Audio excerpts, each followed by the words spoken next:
AP రాజధాని అమరావతి విషయంలో YS Jaganmohan Reddy వైఖరిపై అసత్య ప్రచారాలను ఈ కూటమి ప్రభుత్వం చేస్తూ ఉంది. జగన్మోహన్ రెడ్డి ఏం మాట్లాడాడు, మీరేం ప్రచారం చేస్తున్నారు, ప్రజలందరికీ కూడా చాలా బాగా తెలుసు.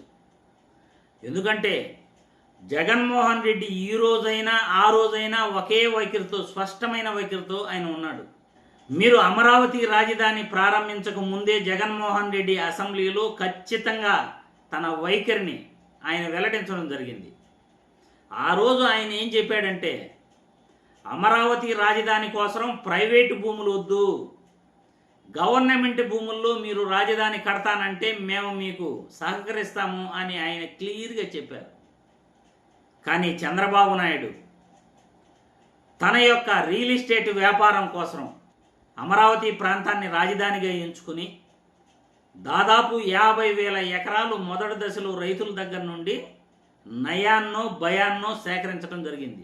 నయాన్నో భయాన్నో అని ఎందుకు అంటున్నామంటే, చాలామంది రైతులు భూములు ఇచ్చేదానికి ఒప్పుకోలా.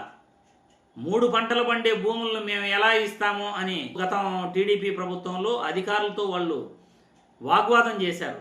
అయినా కానీ నయాన్నో భయాన్నో, ఒక పక్క అసైన్డ్ భూములు 1070 ఎకరాలు, మరో పక్క రైతుల దగ్గర 50,000కు, లక్షకు, 2 లక్షలకు, 2 లక్షల లోపే రాజధాని ప్రాంతంలో భూముల్ని దాదాపు కూడా 34,000 ఎకరాల నుండి 50,000 ఎకరాల వరకు సేకరించేశారు.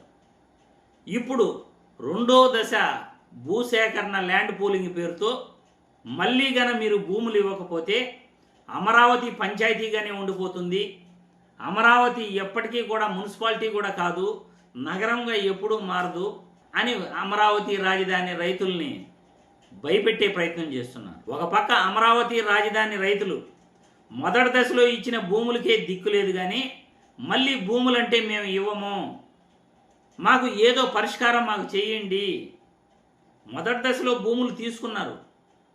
ఆ మొదటి దశలో తీసుకున్న భూములు వాగుల్లో, వంకల్లో, ఇంతలోతు నీళ్ళల్లో మాకు ఫ్లాట్లు ఇస్తానంటే మేమెలా ఒప్పుకుంటాము అని మొన్న సభలో మాట్లాడిన రైతు ఆవేశంతో మాట్లాడి ఆయన కుప్పకూలిపోయి చనిపోవటం కూడా జరిగింది. రాములు అనే రైతు ఆయన చనిపోయిన తర్వాత మళ్ళీ అధికారులతో కొంతమంది రైతులు ఫ్లాట్లు అభివృద్ధి చేసి ఇస్తారా, లేకపోతే మాకు పరిహారం ఇస్తారా అని గట్టిగా రైతులు అధికారులతో, మంత్రి నారాయణతో కూడా మాట్లాడటం జరిగింది. అది ఇలా ఉండగా అమరావతి రాజధాని రైతులను మభ్యపెట్టేందుకు డైవర్షన్ పాలిటిక్స్ చేస్తూ ఈరోజు జగన్మోహన్ రెడ్డిపై అసత్య ప్రచారాలు చేస్తున్నారు.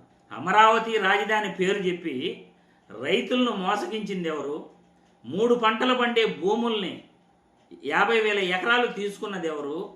ఆ భూముల్ని అభివృద్ధి చేయకుండా ఎందుకు డిలే చేస్తున్నారు? ఇప్పుడు అధికారంలోకి వచ్చి 20 నెలలు అవుతా ఉంది. ఆ భూముల్ని డెవలప్ చేసే ప్రయత్నం మీరు అధికారంలోకి వచ్చిన వెంటనే చేసి ఉండొచ్చుగా. గత ప్రభుత్వంలో జగన్మోహన్ రెడ్డి అమరావతి గురించి పట్టించుకోలేదు అని అన్నారు. ఆయన వైఖరి ఆయన చెప్పాడు. అమరావతి రాజధానితో పాటు నేను 3 రాజధానులు ఏర్పాటు చేస్తాను, విశాఖపట్నం నుండి నేను పరిపాలన కొనసాగిస్తాను, కర్నూలును కూడా రాజధాని చేస్తాను, 3 ప్రాంతాలు అభివృద్ధి అవ్వాలి అని ఆయన స్టాండ్ ఆయన క్లియర్గా చెప్పాడు.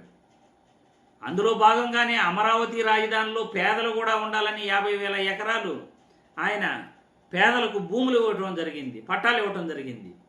మీరు ఇవ్వలేదుగా, అమరావతిలో రైతులకు ప్లాట్లు ఉచితంగా ఇవ్వలేదుగా.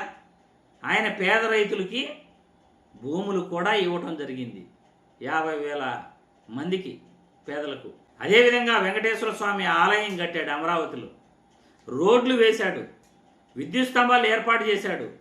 ఇన్ని ఆయన అమరావతి రాజధానిలో రోడ్లతో సహా కొన్ని రోడ్లు కానీ ముఖ్యమైనటివి వేసి కోల్డ్ స్టోరేజ్ ఒకటి ఆయన పెట్టడం జరిగింది రైతుల కోసం, ఎరువులు, విత్తనాలు అవన్నీ దాచుకునేందుకు. మీరు అది కూడా చేయలేదు.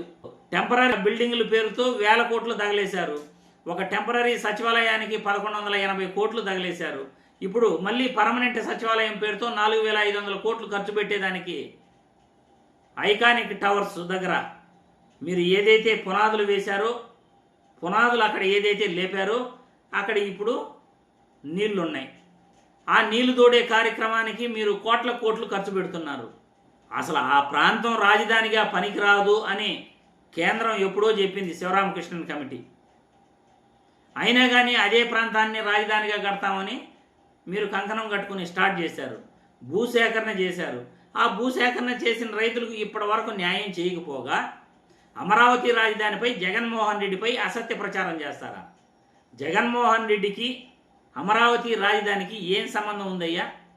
మీరు ప్రైవేటు భూముల్లో రాజధాని కడతానని మీరు ల్యాండ్ పూలింగ్ చేయటం జరిగింది ప్రైవేటు వ్యక్తుల చేత.